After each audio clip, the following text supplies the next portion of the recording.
Um, I scanned over and then read. We all know, well, not all of us, but most of us know about the Oklahoma, the real Oklahoma bombing, the Tulsa Massacre. Greenwood, the massacre, the racist atrocity, attempt at genocide.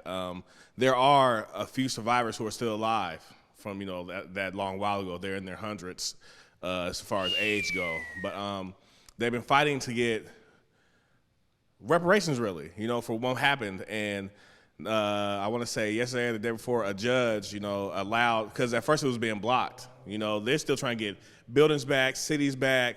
They're trying to get funding for equity, it. all that. Yeah, they're trying to get everything back that they lost. But a judge finally pushed through saying, hey, these guys need to be able to at least go to court. Because at first I wasn't trying to let them go through with it. These guys need to be able to go to court to, sue and, try to get some type of, men's, to what happened, from back then. So and it's crazy because there's a lot of stories like that, and I'm glad that the people that are still around are being able to see that, like you said, they're in their hundreds. They have to be close, if not late 90s.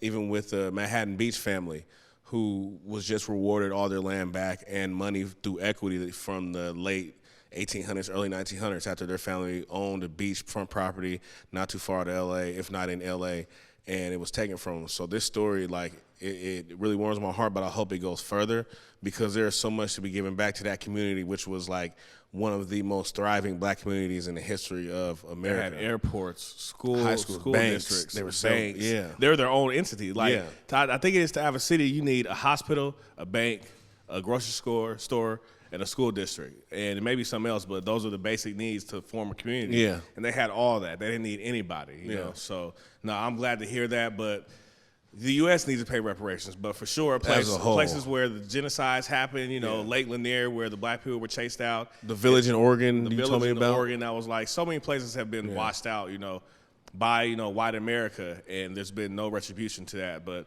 yeah, the judges gave them the goal to say, hey, go ahead and follow through and, file your lawsuits and go through with the court proceedings. So shout out to that, man. That's dope. I'm gonna keep my eye on that, man.